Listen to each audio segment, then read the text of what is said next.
welcome to another TeaCosyFolk vlog with me, Suzy Cowper, coming at you fresh from the summer house, and it's lovely. It's so summery and nice, and it's just lovely to be outdoors again.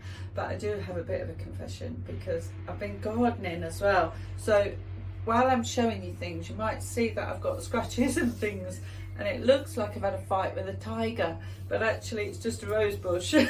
But yeah, so I am a bit, you know, your hands get a bit worn, don't they, when you keep playing with the earth. So anyway, the vlog, it's a little bit late this month. I've had so much going on in my life that we're a little bit late, but it's okay because I've still got lots to show you, and I've got tea cozies to show you. I've got simply knitting to talk about. I've got little characters. I don't know what you call them. They're like little figures I want to show you. And there's the Terry's chocolate orange calendar, because obviously it's May, so there's a new one. And so there's loads to pack in. So, and I've got a tip to show you as well. So hang around for the tip. It's to do with the hands and the making of the hands. So if you want to see the tip about the hands and how they all work, I'm going to show you that in a little bit. Right, so we're starting off with these little guys. Look, they're cream caramels. You know, the desserts you get from the supermarket in the chiller, and they always have the fluted edges, don't they? So they've got the fluted edges, because one's got cream on their head and the other one hasn't. I've called them Mr. and Mrs. And I think they're really cute. They're like, oh, hello. They're really nice, aren't they? And you know, you don't have to put the faces on. You could just have them as desserts. And you know, I mean, it's really low fat, low calorie dessert this is, and it's full of fibre. But they're really cute, and they're knitted flat on 2 needles. But they use that, you know, if you've ever knitted one of those vintage style tea cozies where you use yarn A for 8 stitches, then yarn B for 8 stitches, and it puckers it like this, and that's the technique I've used. There's a little help video included in the knitting pattern. I'll put it down in the link below, because you know, once you've seen it done, you'll think, that's easy, I can do that. And it creates this lovely little fluted edge around the sides, but it just looks like they've come out of the supermarket things, doesn't it? You know, you turn it upside down and they always come out all pretty. That's what it's like. Anyway, so that's Mr. and Mrs. Cream Caramel, and they're already on the website. They went on this Thursday, so the pattern's already there, so you can pop along and download your copy. And for more cuteness, here is this month's Terry's Chocolate Orange Cozy, and it's in the calendar for 2025.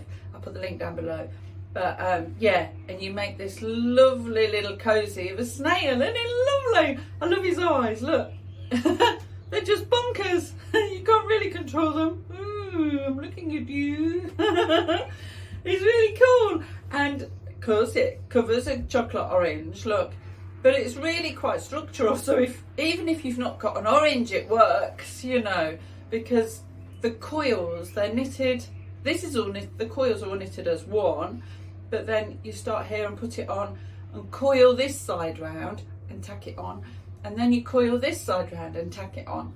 So you've got, you know, a lovely shell. Snails are always called shelly, aren't they, I think, predominantly. But yeah, I love his eyeballs. But yeah, this is the snail chocolate orange cozy, and he's May. Also last week, I released the knitting pattern of the RL&I crew member Tea Cosy knitting pattern. And I haven't got one to show you, but I've got a little video that I can show you. And it will appear by the magic of television. Bam, there it is. So this is the RL&I crew member Tea Cozy, and you might remember it because it was in the Simply Knitting magazine. I can't remember what issue, but it was back in October last year, and it was to commemorate 200 years of the RL&I, which is an amazing achievement. I mean, and just think of how many lives they've saved, you know, braving the storms and the terrible weather and the seas to go and save people in distress. It's amazing, you know. So I wanted to do something for that, and their symbol is the yellow Wellingtons. So I knew he had to have big yellow wellies on, and I wanted to make him, you know, a bit fun and nice. So that's the RLNI crew member Tea Cosy knitting pattern. That's already on the website, so you can pop along and go and see all the details about that Tea Cosy. Here's a spoiler alert. In the next issue of Simply Knitting magazine, which will be on the shelves and popping through your doors next week on, I don't know, Wednesday or Thursday, in that magazine I've got a new Tea Cosy design of a blue-footed booby, you know. And oh, I've got a video I can show you. It's another video by the power of magic. It's not by the power of magic. Who do you think I am? It's by the magic of television. Not the power of magic. Anyway, look, here is the blue-footed booby, and he's a lovely Tea Cosy, and I just think it's so unusual, isn't it, to see blue on an animal, and it just, and I don't know, they're just lovely, aren't they? They're so cute with their really long beaks. And they're tall, and they're quite, I don't know, proud, aren't they, as they strut around with their bright blue feet. So this Tea Cosy knitting pattern will be in next month's Simply Knitting. Oh, it's not next month, it's the next issue, which comes out next week. So I can't even remember the issue number. I'll check it and put it in the links down below. So then you can have a look and see what it is. But yeah, so if you want to knit a blue-footed booby, you'll have to get the Simply Knitting magazine. We've got to that part in the show where I do a knitting tip. And because of all that wobbling last time, I've invested in an overhead projector. So, because my daughter was wobbling a bit while she was videoing, and I don't know if a few of you got seasick. So I thought I'd better find a better solution. So this is what we've got. We've got a little overhead projector, and and it's just took a photo, and it's going to video the action.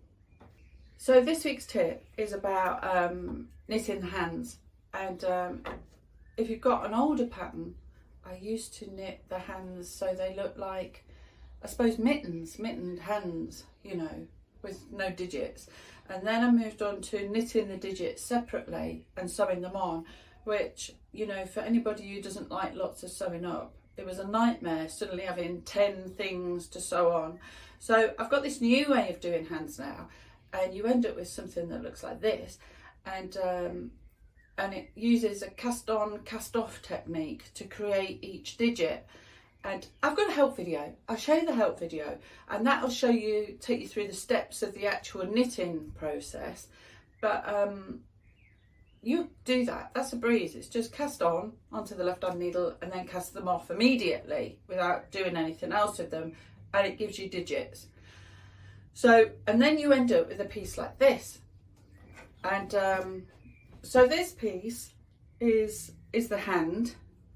And you can see there's a thumb here and the 4 fingers. Now, I know the 4 fingers look a bit twisted at the moment, but if you pin them out, like, you know, so they're all nice and flat like this, pin them out, and then run a hairdryer over them whilst they're pinned into place, it will block them and let the hand cool down, you know, from the hairdryer, and then they'll stay flat. Always they'll stay flat. Whatever position you put them in, they will stay in that position, because basically the yarn is just plastic, and once it's heated and cooled, it keeps that shape. But you know, if you don't do it, you'll always have arthritic looking fingers. So what we do is first then, oh, by the way, this is the Druid's hand, and it's not attached to his sleeve, so there is just the hand.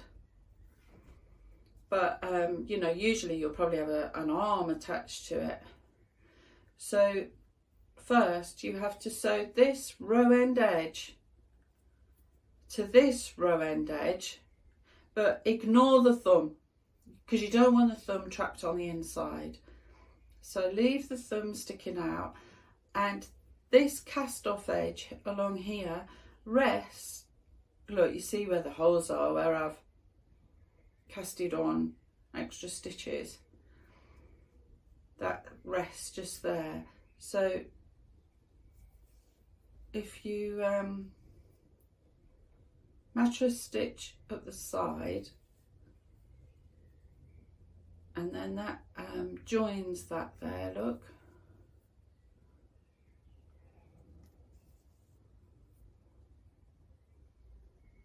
Yeah, this is the not Cupid. This is the Druid's hand. He's got big sleeves. I'll show you the Druid in a moment. Well, as far as I've got with him. He's not quite finished yet. Alright, so I've got to that edge. Oh, I hate it when it does that. Let's grab the thumb. Naughty thread. Right, so that's attached that side, see? Now I'm going to use this bit of thread to sew the hand to the sleeve. So I'm going to leave that down there. I'm going to put a couple of stitches in, and that will hold that there, and that'll be ready for use again later. Now you don't stuff the hands, you know, you've not got a fat hand, it's just flat, so you don't stuff the hands. And then you have to attach this cast off edge to the backs of the fingers at the bottom. So, and also it's a good idea if we can close these holes up at the same time. So if you go through there on the cast off edge, and then where the hole is, pick a bit up from each side of the hole. Can you see I've gone through and the hole's in the middle? And then pull, and that closes that hole and it joins the hand. And then back through at the cast off edge and back through at the base of the hand, look, at the base of the fingers, with a hole, joining two holes there, look, and pull it together, look, and it joins. Cast off edge, then through, oh that's a big hole there, look, and through the base of the hole, cast on edge, oh it's not cast on, it's cast off. And then either side of that hole, that's the last hole there, look, that's that gone, then through, back through there, and that's sewn it up, look, and you can't see where I've stitched it because I've done mattress stitch. Do a couple of stitches on top of each other to hold it, and if you cut it there you'll always see the cut. So put it back in and bring it out in the middle of the hand. I've only gone through one layer, look, the needle's only in one layer of the hand of the knitting, so it's actually inside the hand. Now when I pull that yarn, so it's taut, and then I cut it, the yarn will retract back inside the hand. You ready? See, it's gone in. So that will never work its way out now because it's hidden deep inside the hand. And that's the hand, and that's the join, and it's closed up those holes. And I've got a lovely little hand. You can use it either way, so it can be left or right. It can be either way. And also, you know, you can, I don't know, like you're saying, okay, you can manipulate the fingers if you wanted to, you know, V for victory. We've just had VE day, like, V for victory. So he can do things with his hand now because he's got fingers, and they look quite nice, you know, when they're holding things, because you can, you know, wrap the fingers around, and I suppose it looks real looking, doesn't it? That's how we do things. But that's the hand, and that's the tip, and that's how you finish a hand off. And the mattress stitch gives you invisible joining that you can't see, and that's the hand tip, because sometimes we all need a hand. This is the Emu Tea Cosy, and he's going to be on the website on the 22nd of May. Isn't he lovely? You know, last summer we went to this horse rescue place, and they'd got 3 emus. One was a mature one, a grown-up one, you know, and there was 2 adolescents, and they were roaming freely around us. And, you know, some people's reaction to them are, you know, while other people are less worried about them and they're stroking them. And I did give her a little stroke, you know, the mature one. Her name was Mildred, and I did give her a little stroke. But she was inclined to nibble people, and I didn't want to be nibbled. But it was just really funny. And what it really reminded me of, you know, Rod Hull and Emu, and how Emu used to nibble people and playfully attack them. Well, you know, that's what they're like. I couldn't believe it, you know. And she had got the blue head and the baldy bits where her plumage had molted out, and it was just, they were bonkers. I can't believe what, you know, they're just incredible birds that are very, I don't know, dinosaur-like, but so funny, so full of character. So I knew I wanted to make a tea cosy of an emu, and this is my emu, and I wanted to make sure that the tea cosy included some of that fun. So I gave her long legs, so when you lift up the teapot, her legs dangle freely, and I just thought that was dead playful then, wasn't it? You know, because as you're pouring, woo, and they don't get in the way, look, they just sit on the table. So I wanted to include them, but also, you know, the mad hairdo. And you know, if you remember Rod Hull and Emu, that emu had fur fabric on the back, and they do have really hairy heads.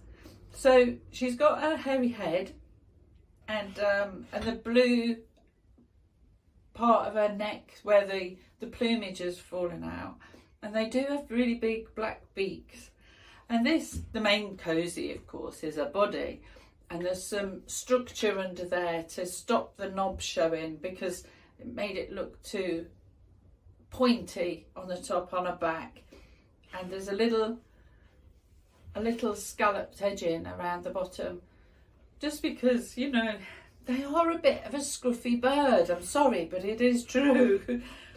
But this bit, when you touch this bit, it's really furry because it is all feathers, but they're like, it's not a flat looking colour, it's, you know, it's lots of colours of brown and grey, and it does look a bit like, you know, an unkept heap. So that's my emu tea cosy, and the knitting pattern will be on the website on the 22nd of May. So if you would like an emu and to remember, you know, Rod Hull and that bonkers bird, this is the perfect tea cosy for you. At the moment, I'm working on a Druid. I was thinking, you know, because June the 21st, it's the summer solstice, and you know, and I do try and think what's happening in the summer, and usually it's just people going on holiday, and it's difficult to think of, you know, something seasonal for the summer to make.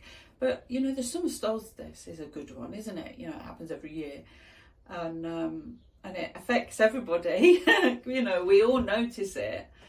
And I suppose, you know, you think of Stonehenge and the Druids that go to Stonehenge. I thought, I'm going to do a Druid tea cosy. So I've been reading a book all about the history of Druids, and actually, I don't think they really know what they did, what they looked like, or what they were for, really, other than they were there because Julius Caesar mentioned them.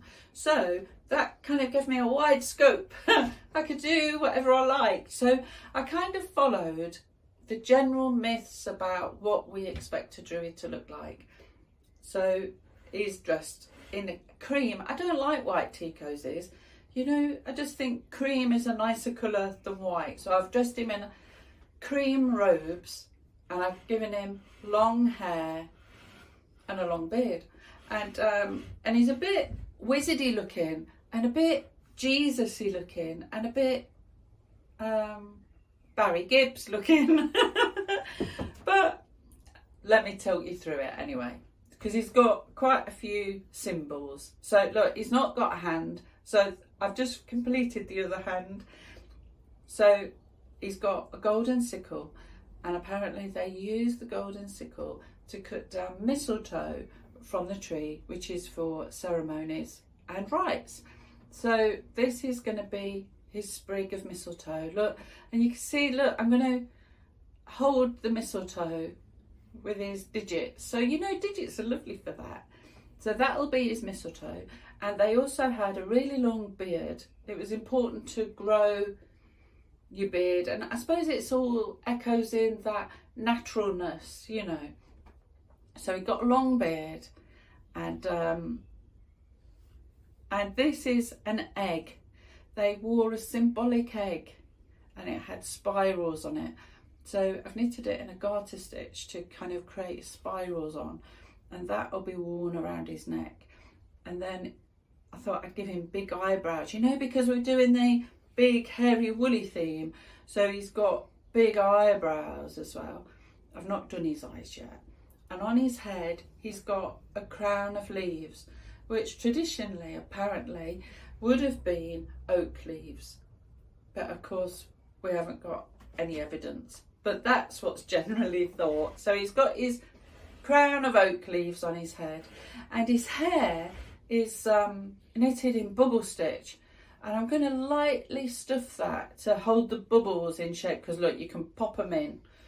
So yeah, I'm going to lightly stuff that just to hold the bubbles out. And oh, the bubble stitch is knitted by knitting 8 stitches below. So after you've knitted, I think 9 rows, for example, but I think it's about 9 rows. And then when you get to particular stitches, you unravel down 8 rows and pick up the 9th stitch on, you know, which is 9 rows down, and pick up that stitch and put it on the needle and then knit all that together. It sounds tricky. It's not. It's really not. It is a bit scary because you're unraveling your knitting. It's like, oh, I hope it's right. But it does, and it works out, and it gives you this lovely bubbly effect, which makes his hair look really plush. But there's a help video. It's already there. I think I used this bubble stitch on the Zeus tea cozy. So there is a help video. I think that one's knit 6 below, but you know, it's only 2 more down. It's the same technique, just different numbers. But anyway, I'll put that video, the link to the video, down below so you can see how it's done. Because once you've seen things done, it just all clicks into place then, doesn't it? It's much easier being shown than being told. But anyway, so that's, I think also when you, sorry, but I've gone back to it. But when you watch a video, you read it and think, really, is that right? And then you feel, when you watch a video, you feel reassured that yes, that is the correct way. And that's why I think help videos are just so helpful, you know. And actually, I make a lot of help videos. So if ever there's a part in my knitting pattern that you think, oh, that's not quite right, there's a whole playlist of help videos. I can't remember how many's on it, but there's a lot. And I just show you the stitches. So, you know, anyway, I'll put the link down below and you can see how to do bubble stitch. But this is the Druid, and because he's not completed yet, I've got to test knit him, and I think he's going to be on the website on the 29th of May. So if you want to knit a Druid, you've got loads of time before the summer solstice, so you'll be able to get him done. And yeah, so he is my Druid tea cozy, and that's what I'm working on at the moment. And I haven't got anything else to show you for this month, but I have shown you a lot. There's a lot going on. And I'm also, oh, there's a couple more tea cozies that I'm working on for Simpler Knitting. And there's this one coming up, the Blue Footed Boobies, this next coming issue.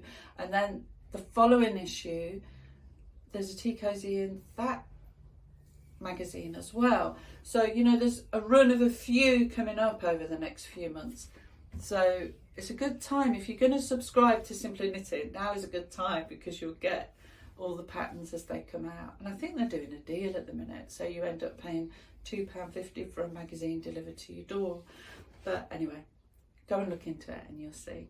But thank you for joining me today in the summer house. Woo! And I'll see you next month for more chat. And I'll show you what I've been working on then. I'm working on a few things. I'm gonna, because I've finished the Druid, I'll be starting something else. But also, I'm working on a couple of bespoke cosies. One's for a lady for a wedding present, so I can't show you that until after the wedding. And the other one is, a lady wants to enter a competition. So, I can't show you that one till after the competition. But, you know, these are some things that are kind of, they're going on in the background, busy in my life up, that I can't actually show you. So sometimes you perhaps think, oh, she's gone quiet, but it's just because I'm busy. But anyway, I'll see you next month, which will be June, and we'll be in full-on holiday mode, and I'll have lots of more lovely knitting to show you. And I'll probably have a few more scratches from that old rose bush.